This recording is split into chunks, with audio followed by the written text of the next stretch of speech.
I was watching this video by one of the channels we like to watch, FirearmPop.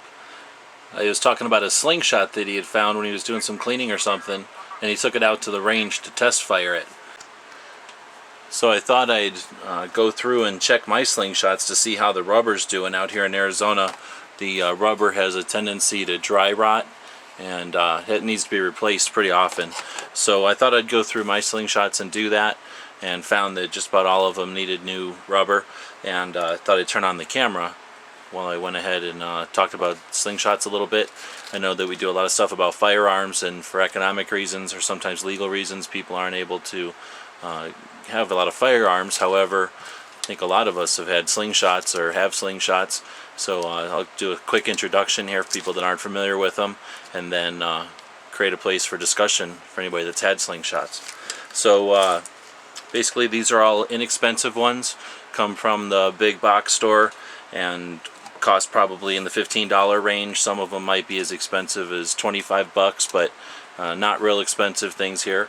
I'd say they're probably not toys, only because you have to be fairly strong to pull back on the rubber, and of course you have to be wise enough to know what you're shooting at. But fairly basic items here, nothing too fancy really. This one's kind of clever. It's got some plastic pieces. You'd fill this up with something like these 1/4-inch hunting shot, which are basically steel ball bearings, and this is going to hold, I don't know, a few dozen of them maybe, and then just it's designed to fit here between the wire of the handle, and then it's just a little bit too small for a ball bearing to fall out. So to load one up, you would just sort of pull it back a little bit, which would allow enough room for a ball bearing to fall out into your hand, and then you just push it back, and then you've got your ball bearing. You'd put it in the pocket there, and of course shoot it like a slingshot. So that's your basic style. Then a little bit more elaborate one, I call it a wrist rocket, is the same idea. It's just a same wire slingshot up top.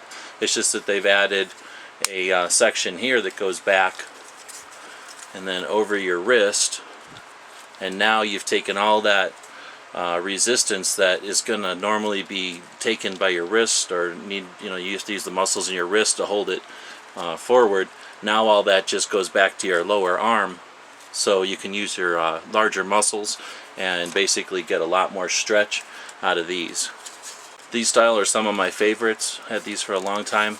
Same concept, it's just that the part that goes over your arm there has some soft rubber, and there's places for marbles or ball bearings, or both, and they all kind of fold up fairly well. This one's rubber's all dry rotted there, but once it's replaced, that one will be good as new again.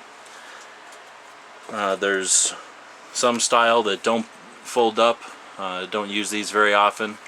There's lots of other styles out there. If you want to do a video about your slingshots or wrist rockets, go for it. A couple other tips. Since I was out buying new replacement rubbers, these little kits usually cost a couple of bucks. I just buy them at the big box stores or a hardware store. This is the older style that I used to buy. This new style, though, I ended up buying a new slingshot too. This new style isn't really surgical tubing anymore, so I suspect this stuff maybe will last a little bit longer, but it definitely feels stronger. And the new style here also has a magnet in the leather pocket. That way when you're shooting the ball bearings, it sort of fits right onto that magnet there. Now I haven't used these yet, but it seems like a neat idea, and if it helps maybe the kids out to learn, then that might be a neat thing. I definitely like the new rubber, so I did get one replacement that way.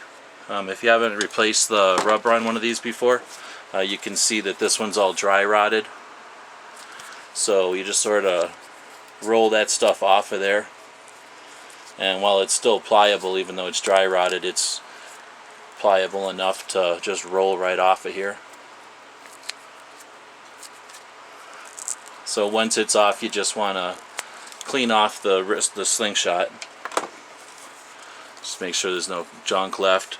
Sometimes when they're really dried on here, this happens to us out here in Arizona, that stuff will really stick, and you'll need to sometimes scrape it off with a knife or something, or even some fine sandpaper. Buy a replacement set. You can see they come with a set of these tips. So you can replace them, or in this case it's still in pretty good shape, but I'll typically replace them anyway. On this one you can see that the end is well made, sanded and painted and everything. On an inexpensive one that can be a fairly sharp edge, and this is going to protect that edge, because as you're shooting the slingshot it's going to get all kinds of abuse going this way and this way, not just straight back, in other words. So the more protection you can give the rubber, the longer it'll last, of course. So I usually just stick on a new one of these, and sometimes spitting on here gives it just enough lubricant to slide on if it doesn't want to fit on like this one did. And then to replace the rubber, you just want to make sure that your pocket or your pouch is set up the way you want it, like oriented the way you want. And then again, I'll spit on here usually just as a little bit of lubricant, and then kind of push it on there. Now this is actually a pretty old replacement, so it's actually not going to last very long, and it probably won't even fit on, but you get the idea. You just push it over there, and then that's how you replace them. Now they're basically as long as I think they come at a standard length. If you're setting this up for a kid though, you may want to cut them, cut a couple of inches, just because their wingspan's not as long as an adult, and it'll also reduce the power a little bit. So cut a couple of inches off a new set of replacement rubbers when you're setting one up for a kid. Another tip is I like to shoot marbles, just glass marbles. They fly real well. If you shoot them at like a brick wall, they just shatter into nothing, and they're just a lot of fun. Shooting them into lakes is a lot of fun, and I don't have to worry about shooting lead or steel or something that's going to rust. I can feel pretty good about shooting glass into a lake. It's not going to hurt any fish or anything.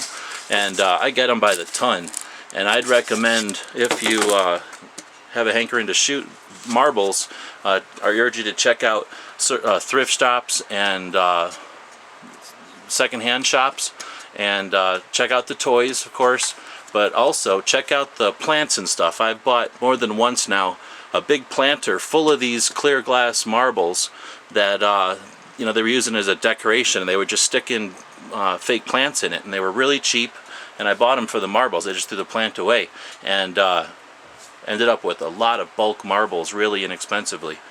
So again, if you've got a wrist rocket, or you have stories about them, or if you've got your own video, feel free to link it, and let's get a discussion going about wrist rockets.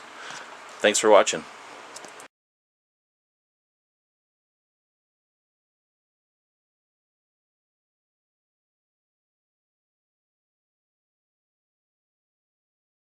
The guys and gals of GunWebsites.com encourage you to take a CCW class every year, practice at least once a month, and carry every day. Thanks for watching GunWebsites.com.